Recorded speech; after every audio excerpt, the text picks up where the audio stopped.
Let us pray. Lord, bigyan niyo po ako palagi ng katahimikan. Katahimikan ng puso, isip at buong pagkatao. Sa pananahimik kong ito, hindi po ako malakas. Inaamin ko po sa inyo, Panginoon.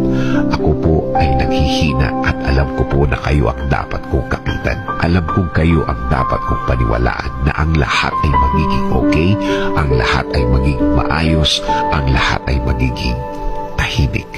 Kakapit pa rin ako sa inyong magandang plano. Kakapit pa rin ako sa inyong magandang bukas na pangako. Alam kong ang lahat ng oras na may problema ay mabilis na lilipas, mabilis na mawawala. Alam ko din, Lord, na hindi ibig sabihin na wala akong nakikitang nangyayari ay walang nangyayari.